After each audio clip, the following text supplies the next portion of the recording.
സ്നേഹിതരെ കാണാം. സ്വർഗരാജ്യ നിരൂപണമെൻ ഹൃദയവാഞ്ചയാ.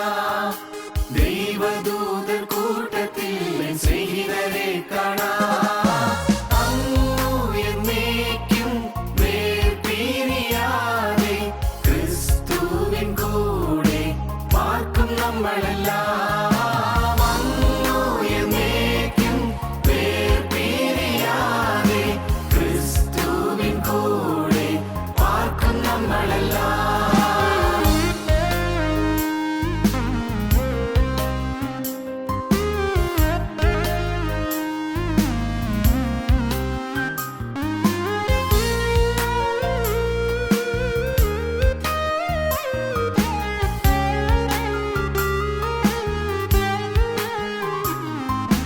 രക്ഷിതാവ് രാജാവായ ദിക്കിൽ വാഴുന്നു.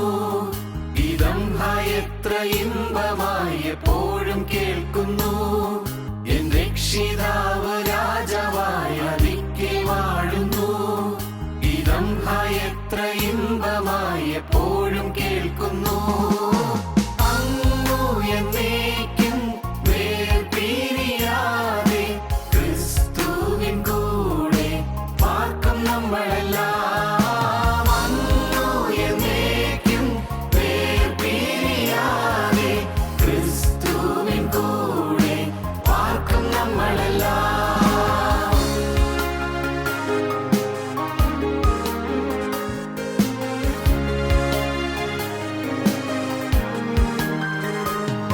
വിശുദ്ധരുടെ സംസർഗം വാഴാത്ത കിരീടം ചൊല്ലിത്തീരാത്ത ആനന്ദം എത്ര വാഞ്ചിതം. വിശുദ്ധരുടെ സംസർഗം വാഴാത്ത കിരീടം ചൊല്ലിത്തീരാത്ത ആനന്ദം എത്ര വാഞ്ചിതം. അങ്ങു എന്നേക്കും വേർപിരിയാതെ ക്രിസ്തുവിൻ കൂടെ പാർക്കും നമ്മളെല്ലാം.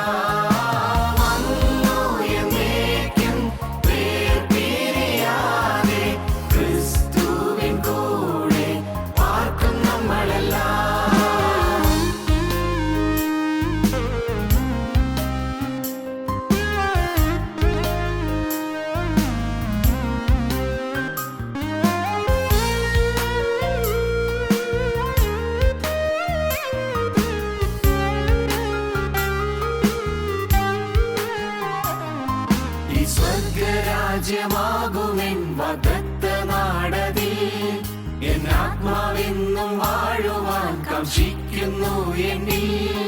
ഈ സ്വർഗരാജ്യമാകുമെൻ വാഗ്ദത്ത നാടതിൽ എൻ ആത്മാവെന്നും വാഴുവാൻ കാംക്ഷിക്കുന്നു എന്നിൽ.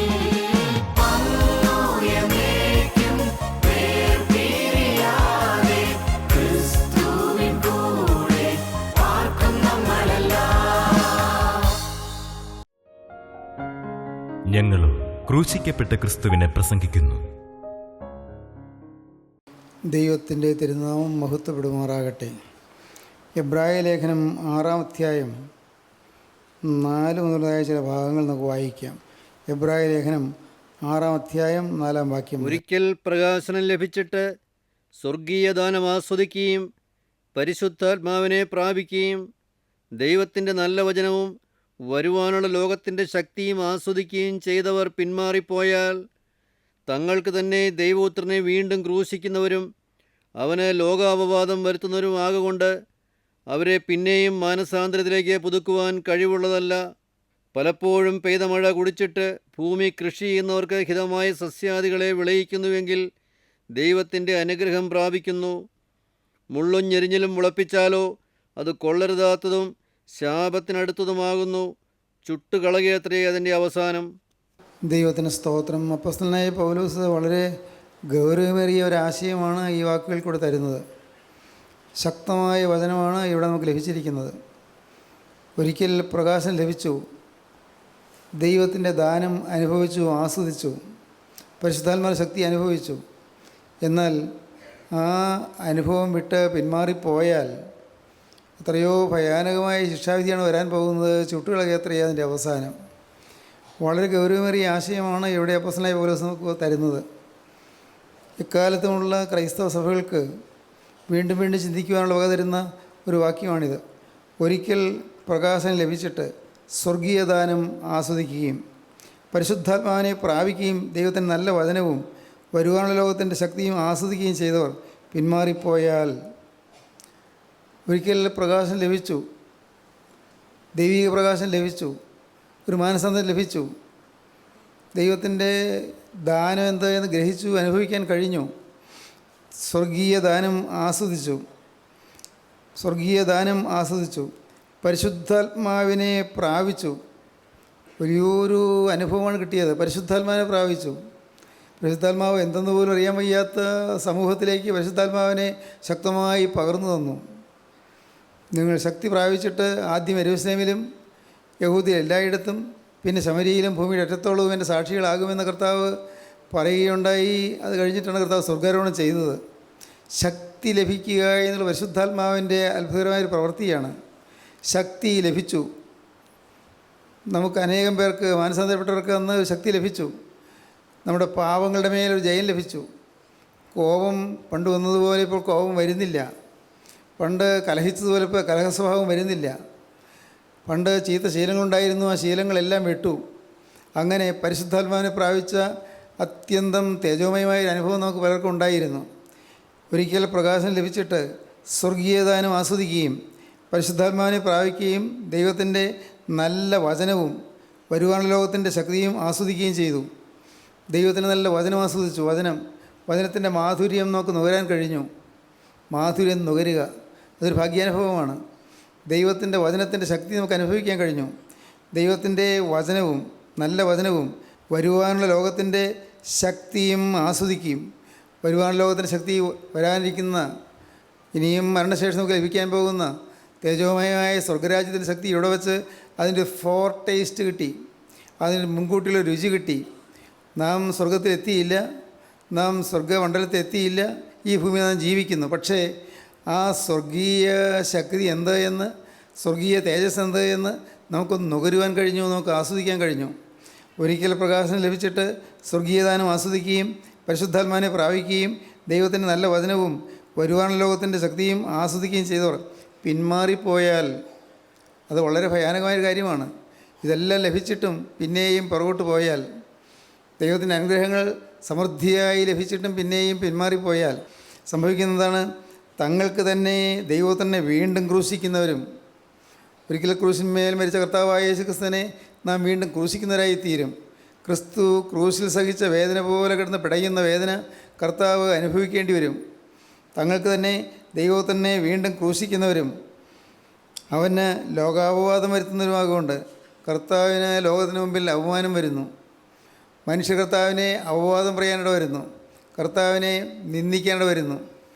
ഇവനല്ലേ വലിയ ഭക്തനായി നടന്നവൻ, ഇവളല്ലേ വലിയ വിശ്വാസിയായി ജീവിച്ചവൾ, ഇപ്പോഴെന്തായി?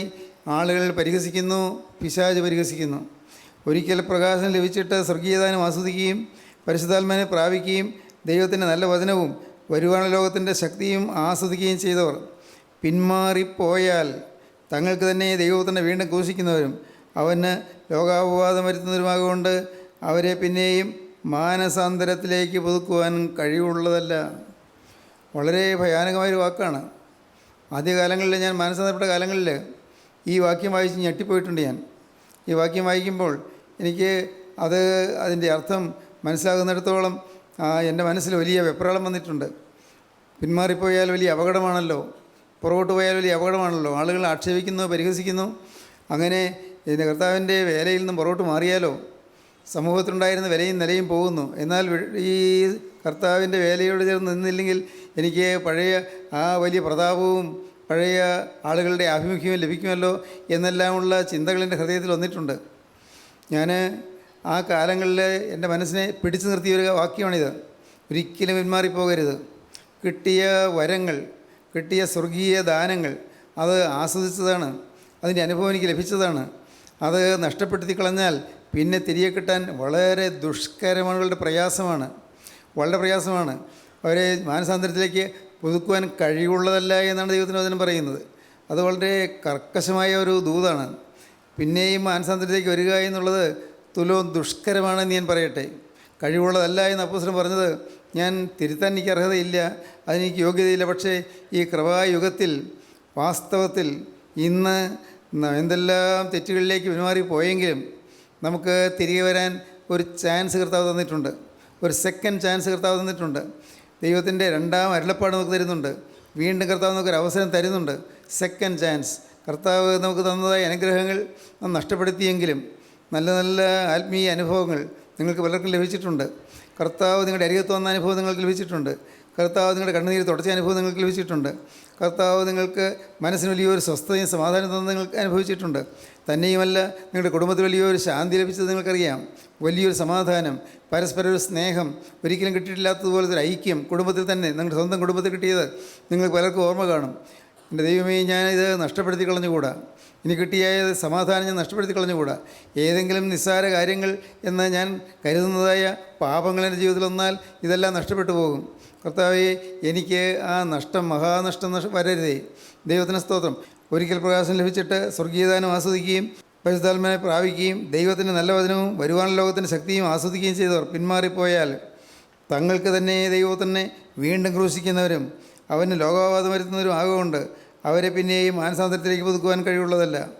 പിന്നെ പറയുന്നൊരു ഉദാഹരണമാണ്, പലപ്പോഴും പെയ്ത മഴ കുടിച്ചിട്ട് ഭൂമി കൃഷി ചെയ്യുന്നവർക്ക് ഹിതമായ സസ്യാദികൾ വിളയിക്കുന്നുവെങ്കിൽ ദൈവത്തിൻ്റെ അനുഗ്രഹം പ്രാപിക്കുന്നു.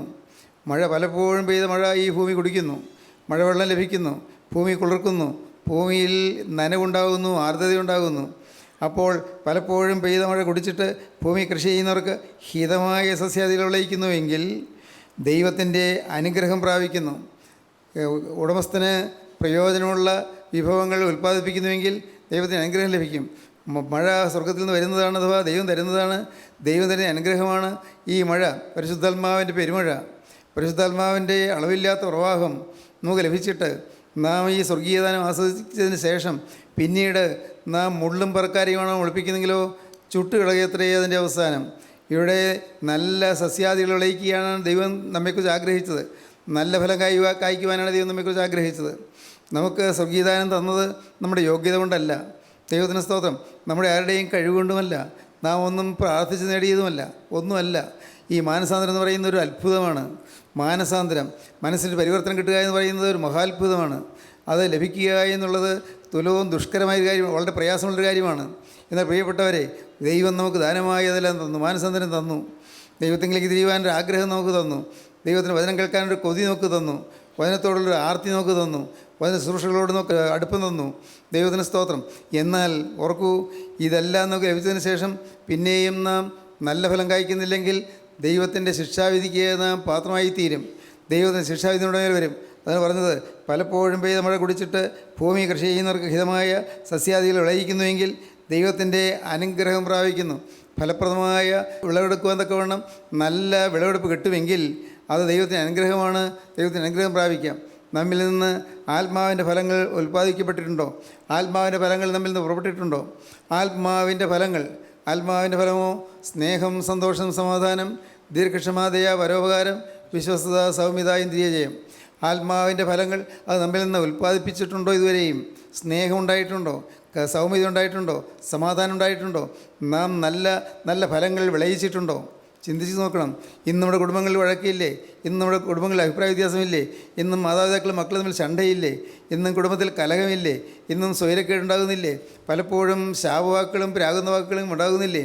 മനസ്സിലെങ്കിലും ശപിച്ചു പോകുന്ന വാക്കുകൾ വരുന്നില്ലേ?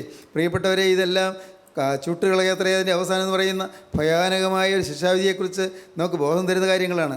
ഭയാനകമായ ശിക്ഷാവിധി വരുന്നു. മനുഷ്യൻ ഈ ഭൂമിയിൽ ചെയ്യുന്ന സകലത്തിനും അവൻ ശിക്ഷ അനുഭവിക്കേണ്ടി വരും. സകല തിന്മയ്ക്കും ശിക്ഷ അനുഭവിക്കേണ്ടി വരും.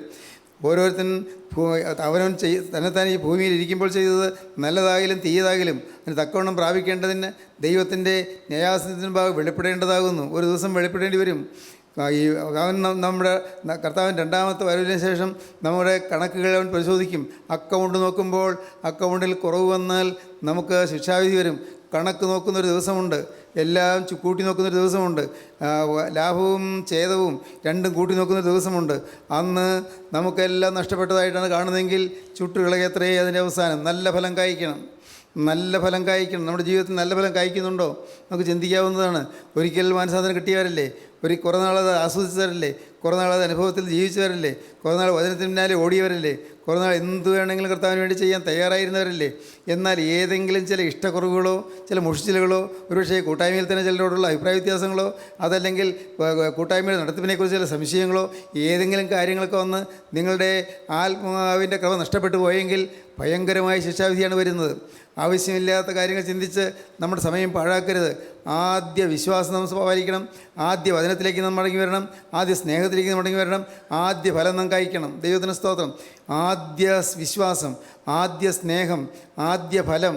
ദൈവത്തിന് സ്തോത്രം. ആദ്യ വചനം. ഇത് ഈ ഭാഗം 6-ാം അധ്യായം നാം കാണുന്നത് എങ്ങനെയാണ്? ദൈവം അനുവദിക്കുന്ന പക്ഷം നാം ചെയ്യും. 2-ാം വാക്യം വായിക്കാം.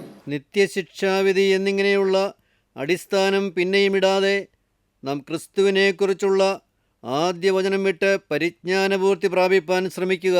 ആദ്യ വചനം അന്ന് കിട്ടിയിരുന്ന ഒരു ആദ്യ വചനമുണ്ട്. അന്ന് പക്ഷേ പരിജ്ഞാനപൂർത്തി കിട്ടിയിരുന്നില്ല. അന്ന് ഒരു ശിശുവായിട്ട് ജനിച്ചിട്ടേ ഉള്ളൂ. പിന്നീട് ആ കുട്ടി വളരേണ്ടിയിരിക്കുന്നു, വളർന്നു വരേണ്ടതാണ്. പക്ഷേ നിർഭാഗ്യവശാൽ ശിശുമരണം സംഭവിച്ചിരിക്കുന്നു. ശിശു ജനിച്ചു, വളർന്നു വരേണ്ടതാണ്, എന്നാൽ ശിശുമരണം സംഭവിക്കുന്നു. ആദ്യ വചനത്തിൽ പിന്നെയും നിന്ന് പരിജ്ഞാനപൂർത്തിയിലേക്ക് വരേണ്ടതാണ്. പക്ഷേ നിർഭാഗ്യവശാൽ അനേകർ ആത്മാവിൻ്റെ ജീവൻ കിട്ടിയതിന് ശേഷം ആത്മാവ് നഷ്ടപ്പെട്ടവരായിത്തീരുന്നു, ആത്മാവ് ചൈതന്യകെട്ടവരായിത്തീരുന്നു, ആത്മാവ് നിർജീവമായിത്തീരുന്നു. ഭയങ്കരമായ അനർത്ഥമാണത്. അതാണ് പറയുന്നത്, ഒരിക്കൽ പ്രകാശനം ലഭിച്ച ശേഷം സ്വർഗീയദാനം ആസ്വദിക്കുകയും പരിശുദ്ധാത്മാവിനെ പ്രാപിക്കുകയും ദൈവത്തിൻ്റെ നല്ല വചനവും വരുവാനുള്ള ലോകത്തിൻ്റെ ശക്തിയും ആസ്വദിക്കുകയും ചെയ്തവർ പിന്മാറിപ്പോയാൽ തങ്ങൾക്ക് തന്നെ ദൈവത്തിനെ വീണ്ടും ക്രൂശിക്കുന്നവരും അവന് ലോകാപവാദം വരുത്തുന്നവരുമാകൊണ്ട് അവരെ പിന്നെയും മാനസാന്തരത്തിലേക്ക് ഒതുക്കുവാൻ കഴിവുള്ളതല്ല. പലപ്പോഴും പെയ്ത മഴ കുടിച്ചിട്ട് ഭൂമി കൃഷി ചെയ്യുന്നവർക്ക് ഹിതമായ സസ്യാദികൾ വിളയിക്കുന്നുവെങ്കിൽ, ഉടമസ്ഥന് ഇഷ്ടമായ സസ്യാദികളെയാണ് ഭൂമി വിളയിക്കുന്നുവെങ്കിൽ, ഹിതമായ സസ്യാദികൾ വിളയിക്കുന്നുവെങ്കിൽ ദൈവത്തിൻ്റെ അനുഗ്രഹം പ്രാപിക്കുന്നു. നല്ല ഫലം കായ്ച്ചാൽ ദൈവത്തിന് അനുഗ്രഹം കിട്ടുന്നു. മുള്ളും ഞെരിഞ്ഞിലും മുളപ്പിച്ചാലോ അത് കൊള്ളരുതാത്തതും ശാപത്തിനെടുത്തതുമാകുന്നു. ചുട്ടുകളയത്രയേ അതിൻ്റെ അവസാനം. പ്രിയപ്പെട്ടവരെ, ഇന്ന് നിങ്ങൾ ഈ വചനം കേട്ടുകൊണ്ടിരിക്കുമ്പോൾ നിങ്ങൾ ശാന്തമായി നിങ്ങളുടെ ജീവിതത്തിലേക്ക് തിരിഞ്ഞു നോക്കണം. വളരെ സൗമ്യമായി നോക്കണം. നിങ്ങൾ ഭയപ്പെടാനല്ല, നിങ്ങൾ വെപ്രാളപ്പെടാനല്ല. എന്നാൽ ഇന്ന് നിങ്ങളുടെ അവസ്ഥ എന്താണ്? ആദ്യ വചനത്തിൽ നിലനിൽക്കുന്നുണ്ടോ? ആദ്യ സ്നേഹത്തിൽ നിലനിൽക്കുന്നുണ്ടോ? ആദ്യ വിശ്വാസത്തിൽ നിലനിൽക്കുന്നുണ്ടോ? ആദ്യ ഫലം കഴിക്കുവാൻ നിങ്ങൾ കഴിഞ്ഞിട്ടുണ്ടോ? ഇത്രയും കാലം ദൈവം നമുക്ക് ദിനം പ്രതി നമുക്ക് അനുഗ്രഹങ്ങൾ ചൊരിഞ്ഞു തന്നുകൊണ്ടിരുന്നു. എന്തുമാത്രം വചനമാണ് നമുക്ക് കിട്ടിയത്? ധാരാളം വചനങ്ങൾ. ദൈവത്തിന് സ്തോത്രം. പഴയ കാലങ്ങൾ മുതൽ നമുക്ക് എത്രയോ ആത്മീയ അനുഗ്രഹത്തിൻ്റെ തേജസ്സുറ്റ വചനങ്ങൾ ലഭിച്ചുകൊണ്ടിരുന്നു. നാമോ അതിൻ്റെ വില മനസ്സിലാക്കിയില്ല, അതിൻ്റെ ഗുണം മനസ്സിലാക്കിയില്ല. കുറേ കാലമെല്ലാം നാം പിടിച്ചു നിന്നു. പക്ഷെ പിന്നെയും പഴയതിലേക്ക് മടങ്ങിപ്പോയി, പഴയ ജീവിതത്തിലേക്ക് മടങ്ങിപ്പോയി, പഴയ പാവങ്ങളിലേക്ക് മടങ്ങിപ്പോയി, പഴയ ചിന്താഗതികളിലേക്ക് മടങ്ങിപ്പോയി, ലോകത്തിൻ്റെ ഇമ്പങ്ങളിലേക്ക് മടങ്ങിപ്പോയി, ലോകത്തിൻ്റെ സന്തോഷങ്ങളിലേക്ക് മടങ്ങിപ്പോയി, ലോക സ്നേഹത്തിലേക്ക് മടങ്ങിപ്പോയി. അല്ലേ? അങ്ങനെയല്ലേ? അനേകം പേര് പ്രകടമായ പാപത്തിലേക്ക് പോയവരും കാണും, പോയില്ലായിരിക്കാം. സ്നേഹിതരെ, നിങ്ങൾ പലരും പ്രകടമായ പാവങ്ങളിലേക്ക് പോയി കാണുകയില്ല. മദ്യപാനം ചെയ്തിരുന്നവരാണ്, പക്ഷേ മദ്യപാനം ചെയ്യുന്നില്ല. നല്ലത്, അത്രയും നിങ്ങൾ ഉപേക്ഷിച്ചു. ഇപ്പോൾ വീണ്ടും മദ്യപാനം ചെയ്യാൻ തോന്നിയിട്ടുമില്ല. വളരെ നല്ലത്. അല്ല, അതുപോലെ മറ്റു അനേകം കാര്യങ്ങൾക്ക് ചിന്തിക്കാവുന്നതാണ്. ഇതെല്ലാം നിങ്ങളുടെ ജീവിതത്തിൽ അനുഭവങ്ങൾ കിട്ടിയതാണ്. പക്ഷേ നാം പിന്മാറിപ്പോയില്ലേ എന്ന് ചിന്തിക്കണം. പിന്മാറ്റം വന്നുപോയോ? ബാക്ക് സ്ലൈഡിങ്, പിറകിലേക്കുള്ള പോക്ക്, പിന്മാറ്റം വന്നുപോയോ? ദൈവത്തിന് സ്തോത്രം. തന്നെയുമല്ല, നാം ദൈവത്തിനെ വീണ്ടും ക്രൂശിക്കുന്നവരായി തീർന്നുവോ? കർത്താവേ, നീ ക്രൂശിൽ പിടഞ്ഞ് വേദനിച്ചതായ വേദന ഞാൻ പിന്നെയും നിനക്ക് തന്നുവോ? കർത്താവേ, എൻ്റെ ജീവിതത്തിൽ ഞാൻ വലിയ അനർത്ഥങ്ങൾ നേടാൻ പോകുന്നുവല്ലോ. ഇത് നാം തിരിച്ചറിയണം. ചുട്ടുകളകയത്രയേ അതിൻ്റെ അവസാനം, നരകത്തിലേക്ക് എറിഞ്ഞു കളയും. പ്രിയപ്പെട്ടവരെ, അവിടെ കരച്ചിലും പല്ലടി ഉണ്ടാകുമെന്ന് കർത്താവ് പറഞ്ഞു. ദൈവത്തിന് വലിയ നാമം മഹത്വപ്പെടട്ടെ. ഇതേ ആശയം തന്നെ എബ്രായ ലേഖനത്തിൽ, നമുക്ക് കാണാം. സത്യത്തിൻ്റെ പരിജ്ഞാനം ലഭിച്ച ശേഷം നാം മനഃപൂർവ്വം പാപം ചെയ്താൽ പാപങ്ങൾക്ക് വേണ്ടി ഇനി ഒരു യാഗവും ശേഷിക്കാതെ ന്യായവിധിക്കായി ഭയങ്കരമായ ഒരു പ്രതീക്ഷയും എതിരികളെ ദഹിപ്പിപ്പാനുള്ള ക്രോധാഗ്നിയുമേയുള്ളൂ. മോശയുടെ ന്യായപ്രമാണം അനുസരിക്കാത്തവന് കരുണ കൂടാതെ 2-3 സാക്ഷികളുടെ വാമൊഴി കേട്ട് മരണശിക്ഷ കൽപ്പിക്കുന്നുവല്ലോ. ദൈവപുത്രനെ ചവിട്ടിക്കളയുകയും തന്നെ വിശുദ്ധീകരിച്ച നിയമരക്തത്തെ മലിനമെന്ന് നിരൂപിക്കുകയും കൃപയുടെ ആത്മാവിനെ നിന്ദിക്കുകയും ചെയ്തവൻ എത്ര കഠിനമേറിയ ശിക്ഷയ്ക്ക് പാത്രമാകുമെന്ന് വിചാരിപ്പീൻ. പ്രതികാരം എനിക്കുള്ളത്, ഞാൻ പകരം വീട്ടുമെന്നും കർത്താവ് തന്റെ ജനത്തെ ന്യായം വിധിക്കുമെന്നും അരുളി ചെയ്തവനെ നാം അറിയുന്നുവല്ലോ. ജീവനുള്ള ദൈവത്തിൻ്റെ കയ്യിൽ വീഴുന്നത് ഭയങ്കരം. പലപ്പോഴും നാം പാവങ്ങളേറ്റു പറഞ്ഞു, പക്ഷെ പിന്നെയും അത് തന്നെ ആവർത്തിക്കുന്നു. നമ്മുടെ രക്തത്തിൽ നിന്ന് ആ പാവത്തിൻ്റെ വേര് മാറുന്നില്ല, നമ്മുടെ സ്വഭാവത്തിൽ നിന്ന് ആ പാവം മാറിപ്പോകുന്നില്ല. ആ പാവം വേണ്ട, ഈ പാവം വേണ്ട നമുക്ക് തീരുമാനിച്ചു. ഓരോ പ്രാവശ്യം വചനം കേൾക്കാൻ വരുമ്പോഴും തീരുമാനങ്ങൾ എടുക്കുന്നുണ്ട്, നല്ലത്. പക്ഷേ നാം അതിൽ നിലനിൽക്കുന്നില്ല. സത്യത്തിൻ്റെ പരിജ്ഞാനം ലഭിച്ച ശേഷം, സത്യത്തിൻ്റെ പരിജ്ഞാനം ലഭിച്ച ശേഷം നാം മനഃപൂർവ്വം പാവം ചെയ്താൽ, ഇത് പാവമാണെന്ന് അറിഞ്ഞുകൊണ്ട് തന്നെ പാവം ചെയ്താൽ, ഇത് തെറ്റാണ് എന്ന് അറിഞ്ഞുകൊണ്ട് തന്നെ പാവം ചെയ്താൽ, മനഃപൂർവ്വം പാവം ചെയ്താൽ, പാവങ്ങൾക്ക് വേണ്ടി ഇനി ഒരു യാഗവും ശേഷിക്കാതെ ന്യായവിധിക്കായി ഭയങ്കരമായ ഒരു പ്രതീക്ഷയും എതിരികളെ ദഹിപ്പിക്കാനുള്ള ക്രോധാഗ്നിയുമേ ഉള്ളൂ. എതിരാളികൾ ന്യായവിധിക്കായി ഭയങ്കരമായൊരു പ്രതീക്ഷയും എതിരികളെ ദഹിപ്പിക്കാനുള്ള ക്രോധാഗ്നിയുമേ ഉള്ളൂ. അവർക്ക് വളരെ ഗൗരവമാണ് അപ്പോസ്തലൻ പറയുന്നത്. ദൈവത്തിൻ്റെ വചനം തരം താക്കീതാണ്. എൻ്റെ സഹോദരങ്ങളെ, നിങ്ങൾ ഭയപ്പെടാനല്ല ഞാൻ പറയുന്നത്, പക്ഷേ നിങ്ങൾ തീർച്ചയായും നിങ്ങൾ വാസ്തവമായ പുതിയ വിശ്വാസത്തിലേക്ക് വരണം, പുതിയ അനുഭവത്തിലേക്ക് നിങ്ങൾ മടങ്ങി വരണം. വിശ്വാസവാദിയായ യഹൂദയെ നീ മടങ്ങി വരിക, വിശ്വാസത്യാഗിയായ ഇസ്രായേലെ നീ മടങ്ങി വരിക എന്ന് യെശയ്യാവ് പറയുന്നുണ്ട്. വിശ്വാസപാതകം വന്നു, വിശ്വാസത്യാഗം വന്നു, വിശ്വാസം കുറഞ്ഞു, ദൈവത്തിൽ പൂർണ്ണ വിശ്വാസങ്ങൾ വരുന്നില്ല, വചനത്തിൽ വിശ്വാസം വരുന്നില്ല. പലതും ചിന്തിച്ചു പോകുന്നു. വചനം പറയുന്നവരെക്കുറിച്ച് ചിന്തിച്ചുകൊണ്ടിരിക്കുന്നു, വചനം പറയുന്നത് ആരുടെ വചനമാണ് കുറച്ചുകൂടി നല്ലതെന്ന് ചിന്തിക്കുന്നു. ഇങ്ങനെ താരതമ്യപ്പെടുത്തിക്കൊണ്ടിരിക്കുന്നു. പ്രിയപ്പെട്ടവരെ, ഇതെല്ലാം വിട്ടുകളയുക. നിങ്ങൾക്ക് നിർമ്മലമായ വചനം മതിയല്ലോ, യേശുക്രിസ്തുവിൻ്റെ ആത്മാവ് തരുന്ന വചനം മതിയല്ലോ. ആ വചനത്തിൽ നിലനിൽക്കുക. സത്യത്തിൻ്റെ പരിജ്ഞാനം ലഭിച്ചു, വളരെ അനുഗ്രഹീതമായ അനുഭവങ്ങൾ നമുക്ക് ലഭിച്ചു. സത്യത്തിൻ്റെ പരിജ്ഞാനം ലഭിച്ച ശേഷം നാം മനഃപൂർവ്വം പാവം ചെയ്താൽ, പാവങ്ങൾക്ക് വേണ്ടി ഇനി ഒരു യാഗവും ശേഷിക്കാതെ, പാവത്തിന് വേണ്ടിയൊരു യാഗം നടന്നു, ഗോകുൽത്തായിൽ നടന്നതാണ്. കർത്താവായ യേശുക്രിസ്തു ക്രൂശിൽ മരിച്ചു. ആ പാവത്തിൻ്റെ പരിഹാരത്തിന് വേണ്ടി നടത്തിയ യാഗം, ഇനി ഒരു യാഗവും ശേഷിപ്പില്ല. പാവങ്ങൾക്ക് വേണ്ടി ഇനി ഒരു യാഗവും ശേഷിക്കാതെ ന്യായവിധിക്കായി ഭയങ്കരമായ ഒരു പ്രതീക്ഷയും എതിരികളെ ദഹിപ്പിക്കാനുള്ള ക്രോധാഗ്നിയുമേയുള്ളൂ. ഞാൻ പറഞ്ഞല്ലോ, 6-ാം അധ്യായത്തിൽ ഒരിക്കൽ പ്രകാശം ലഭിച്ചിട്ടുള്ള വാക്യം വായിക്കുകയും ഇവിടെ 10-ാം അധ്യായത്തിൽ ഈ 25-ാം വാക്യത്തിൽ സത്യത്തിൻ്റെ പരിജ്ഞാനം ലഭിച്ച ശേഷം എന്നുള്ള വാക്യം വായിക്കുകയും ചെയ്യുമ്പോഴെല്ലാം ഞാൻ ഞെട്ടിപ്പോയിട്ടുണ്ട്, ഞാൻ ഭയന്ന് പോയിട്ടുണ്ട്, ഞാൻ വിറച്ചു പോയിട്ടുണ്ട്. ദൈവത്തിന് സ്തോത്രം. എൻ്റെ കർത്താവേ, അയ്യോ, ഈ മഹാവലിയ അനർത്ഥം എനിക്ക് ഭവിക്കരുതേ, ഈ വലിയ നഷ്ടം എനിക്ക് സംഭവിക്കരുതേ, ഞാൻ പ്രാർത്ഥിച്ചിട്ടുണ്ട്. അത് തീർച്ചയായും ഹൃദയത്തിൻ്റെ ഉള്ളറയിൽ നിന്ന് തന്നെ പ്രാർത്ഥിച്ച പ്രാർത്ഥനയാണ്. വളരെ വ്യക്തമായ ധാരണയോട് തന്നെയാണ് പ്രാർത്ഥിച്ചത്. കർത്താവേ, അനേകർ വീണുപോയി, അനേകർ പട്ടുപോയി, വഴിമധ്യത്തിൽ അനേകർ വീണുപോയി. വീരന്മാർ പട്ടുപോയതെങ്ങനെ? ദൈവത്തിന് സ്തോത്രം. വീരന്മാർ പട്ടുപോയതെങ്ങനെ? അഗ്രധർമ്മികളുടെ പുത്രിമാർ സന്തോഷിക്കരുതേ, ഫെലിസ്ത്യ പുത്രിമാർ ആനന്ദിക്കരുതേ, ഗത്തിലത് പ്രസിദ്ധമാക്കരുതേ. ശമൂവേൽ പ്രവാചകന്റെ പുസ്തകത്തിൽ കാണും, ഗത്തിലത് പ്രസിദ്ധമാക്കരുത്. ഈ ലോകത്തിൽ ഇങ്ങനെ വീരന്മാർ പട്ടുപോയി എന്നുള്ള കാര്യം പ്രസിദ്ധമാകരുതേ. അസ്കലോൻ വീഥികളിൽ ഘോഷിക്കരുതേ, വീഥികളിലിരിക്കുന്നവരുടെ പാട്ടായി മാറരുതേ. ഇന്നവൻ വലിയ ഭക്തനായിരുന്നു, അവൻ വീണുപോയി എന്നുള്ള പാട്ട് പാടി അനേകർ എൻ്റെ കർത്താവിനെ ആക്ഷേപിക്കാൻ ഇടവരരുതേ. ദൈവത്തിന് സ്തോത്രം. വീരന്മാർ പട്ടുപോയതെങ്ങനെ? യുദ്ധമത്തിയെ വീരന്മാർ പട്ടുപോയതെങ്ങനെ? യുദ്ധമത്തിയാണ് പട്ടുപോയത്, യുദ്ധം ചെയ്തുകൊണ്ടിരിക്കുമ്പോഴാണ് പട്ടുപോയത്. ശമൂവേലിൻ്റെ പുസ്തകത്തിൽ ആ വാക്യം വായിക്കാൻ 2 ശമൂവേൽ. ഇസ്രായേലേ, നിന്റെ പ്രതാപമായവർ നിന്റെ ഗിരികളിൽ നിഹതന്മാരായി. വീരന്മാർ പട്ടുപോയതെങ്ങനെ? വീരന്മാർ പട്ടുപോയത് എങ്ങനെ? ഗത്തിൽ അത് പ്രസിദ്ധമാക്കരുത്, അത് പ്രസിദ്ധമാക്കരുതേ. അസ്കലോൻ വീഥികളിൽ ഘോഷിക്കരുതേ, വീഥികളിൽ ഘോഷിക്കരുതേ. ഫെലിസ്ത്യപുത്രിമാർ സന്തോഷിക്കരുതേ, സന്തോഷിക്കരുതേ. അഗ്രചർമ്മികളുടെ കന്യകമാർ ഉല്ലസിക്കരുതേ. എന്ന് പറഞ്ഞാൽ എന്താണ് അതിൻ്റെ അർത്ഥം? ശത്രു സന്തോഷിക്കേണ്ട വരരുത്, എതിരാളികൾ സന്തോഷിക്കേണ്ട വരരുത്, കർത്താവിൻ്റെ വചനത്തെ എതിർക്കുന്നവർ സന്തോഷിക്കേണ്ട വരരുത്, കർത്താവിൻ്റെ ജനത്തെക്കുറിച്ച് അപവാദം പറയാൻ നോക്കി നിൽക്കുന്നവർ സന്തോഷിക്കേണ്ട വരരുത്. എൻ്റെ കർത്താവേ, വീരന്മാർ പട്ടുപോയെങ്ങനെ? ബലശാലികൾ വീണുപോയതെങ്ങനെ? ദൈവത്തിന് സ്തോത്രം. നമ്മുടെ ജീവിതത്തിലേക്ക് നാം വ്യക്തമായ ബോധ്യത്തോடு തന്നെ നാം തിരിഞ്ഞു നോക്കണം. എന്താണ് എൻ്റെ അവസ്ഥ? ഞാനിന്ന് സത്യത്തിൻ്റെ പരിജ്ഞാനം ലഭിച്ച ശേഷം ഞാൻ മനഃപൂർവ്വം പാവത്തിലേക്ക് പോയിട്ടുണ്ടോ? ചിന്തിച്ച് നോക്കൂ. വ്യാജം പറഞ്ഞിട്ടുണ്ടോ? വ്യാജം ചെയ്തിട്ടുണ്ടോ? കള്ളക്കച്ചവടം ചെയ്തിട്ടുണ്ടോ? കൊള്ള ലാഭം എടുത്തിട്ടുണ്ടോ? അഴിമതിക്ക് കൂട്ട് നിന്നിട്ടുണ്ടോ? കൈക്കൂലി വാങ്ങിയിട്ടുണ്ടോ? ന്യായം കിട്ടേണ്ടവന് ന്യായം കൊടുക്കാതെ പണത്തിന് വേണ്ടി അന്യായത്തിന് കൂട്ടു നിന്നിട്ടുണ്ടോ? പ്രിയപ്പെട്ടവരെ, ചിന്തിച്ച് നോക്കൂ. നിങ്ങൾ പറയും, നിങ്ങളതിന് ന്യായങ്ങൾ വല്ലതും പറയും, പല ന്യായങ്ങൾ നിങ്ങൾക്ക് കാണും. പക്ഷേ പ്രിയപ്പെട്ടവരെ, ന്യായമൊന്നും യേശുക്രിസ്തുവിന് മുമ്പിൽ വില പോവുകയില്ല, ഒരു ന്യായീകരണം വില പോവുകയില്ല. നിങ്ങളുടെ മനസ്സിൻ്റെ സ്വഭാവം എന്താണ്? മനസ്സിൽ നിങ്ങൾ ആത്മാവിന് വിനയപ്പെട്ടിട്ടുണ്ടോ? പരിശുദ്ധാത്മാവെന്ന വചനങ്ങൾ നിങ്ങൾ സ്വീകരിച്ചിട്ടുണ്ടോ? കണ്ണുമടച്ച് സ്വീകരിച്ചിട്ടുണ്ടോ? കണ്ണുമടച്ച് വിഴുങ്ങിയിട്ടുണ്ടോ? വചനം, പരിശുദ്ധാത്മാവ് തന്ന വചനം. കർത്താവേ, എനിക്ക് മനസ്സിലാകുന്നില്ല, എനിക്ക് മനസ്സിലാക്കി തരണമേ നിങ്ങൾ പറഞ്ഞിട്ടുണ്ടോ? മതി, ഇപ്പോൾ എനിക്ക് മനസ്സിലാകുന്നില്ല, ഈ പറഞ്ഞത് എനിക്ക് പിടികിട്ടുന്നില്ല, എനിക്കത് മനസ്സിലാക്കി തരണമെന്ന് യാചിച്ചിട്ടുണ്ടോ? ഇല്ല. നിങ്ങൾ സ്വന്തം നീതിയിൽ ആശ്രയിച്ച് നിന്നു, സ്വന്തം നീതിയിൽ പിടിച്ചു നിന്നു, സ്വന്തം നീതിയിൽ നിങ്ങൾ കടുംപിടുത്തം പിടിച്ചു നിന്നു.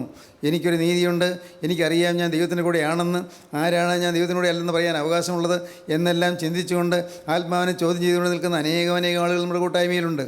ദൈവത്തിന് സ്തോത്രം. സഹോദരങ്ങളെ, അനേകർ ഈ പരിശുദ്ധാത്മാവിനെ തട്ടി വീണ് കിടക്കുകയാണ്.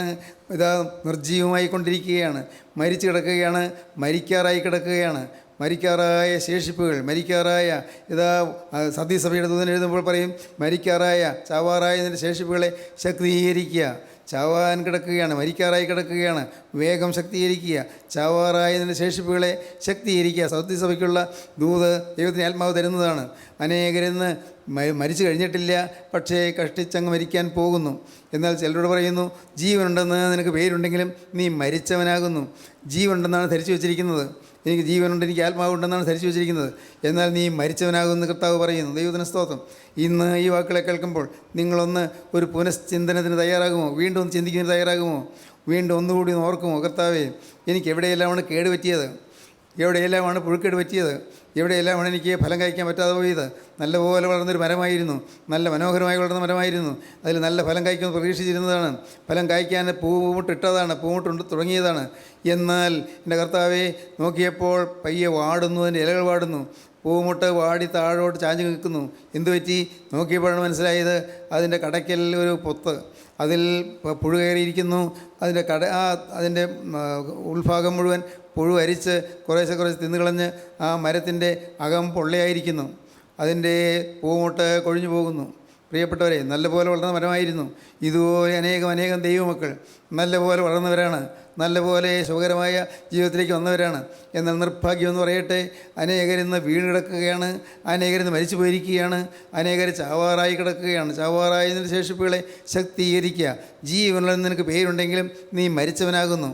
ഇന്ന് ഇത് കേട്ടുകൊണ്ടിരിക്കുമ്പോൾ തന്നെ നിങ്ങൾ മനം തിരിയുക. കർത്താവേ, ആദ്യ സ്നേഹത്തിലേക്ക് എന്നെ മടക്കി വരുത്തണമേ. കർത്താവേ, ആദ്യ വിശ്വാസത്തിലേക്ക് എന്നെ മടക്കി വരുത്തണമേ. കർത്താവേ, ആദ്യ ഫലം കായ്ക്കുന്ന അനുഭവത്തിലേക്ക് എന്നെ മടക്കി വരുത്തണമേ. കരുണയുള്ള കർത്താവേ, എനിക്ക് ആദ്യ വചനം വീണ്ടും തരണമേ. കർത്താവേ, എൻ്റെ ഹൃദയത്തിൽ ഒരു പുതിയ അനുഭവം തരണമേ. കഴിഞ്ഞകാല ജീവിതത്തിൽ നിന്ന് പോയ പാകപ്പിഴകൾ എൻ്റെ മേൽ കണക്കിടരുതേ. എന്നോട് കരുണ തോന്നണമേ, എന്നോട് ക്ഷമിക്കണമേ. എനിക്കൊന്നു പോയ പാവങ്ങൾ പുറത്ത് എനിക്കൊരു പുതിയ ജീവൻ തരണമേ. നിങ്ങൾ പ്രാർത്ഥിക്കൂ, നമുക്ക് സമർപ്പിക്കാം, നമുക്ക് പ്രാർത്ഥിക്കാം. ഞങ്ങളുടെ ജീവനുള്ള ദൈവമേ, കരുണയുള്ള കർത്താവേ, ഇന്ന് കർത്താവേ, ഞങ്ങൾക്ക് ലഭിച്ച ആദ്യ സ്നേഹത്തിലേക്ക് മടങ്ങി വരുവാൻ അവിടെ നിങ്ങളെ ആഹ്വാനം ചെയ്തതിനായി ഞങ്ങൾ നിന്നെ സ്തുതിക്കുന്നു, ഞങ്ങൾ നിന്നെ സ്തോത്രം ചെയ്യുന്നു. അപ്പോൾ ഈ നിന്റെ മക്കളെല്ലാവരെയും അനുഗ്രഹിക്കണമേ. അവിടുത്തെ തിരുസന്നിധിയിലേക്ക് അടുത്തണയുവാൻ തക്കവണ്ണം ഈ മക്കൾക്ക് ആത്മീയമായൊരു പ്രചോദനം നൽകണമേ എന്ന് പ്രാർത്ഥിക്കുന്നു. എല്ലാവരെയും ഉണർത്തണമേ കർത്താവേ. സ്വന്തം അവസ്ഥ കാണുവാൻ എല്ലാവരുടെയും കണ്ണ് തുറക്കണമേ കർത്താവേ. ഇന്നലത്തെ തീരുമാനത്തിൽ ഉറച്ചു നിൽക്കുവാൻ എല്ലാവർക്കും കൃപ നൽകണമേ. എല്ലാവരെയും അനുഗ്രഹിക്കണമേ. അപ്പോൾ അതിൻ്റെ രണ്ടാമത്തെ വേണ്ടി ഞങ്ങൾ എല്ലാവരെയും ഒരുക്കണമേ. യേശുക്രിസ്തുവിൻ്റെ മഹത്വപൂർണ്ണമായ നാമത്തിൽ പ്രാർത്ഥിക്കുന്നു. കൃപയോടെ കേൾക്കണമേ. ആമീൻ.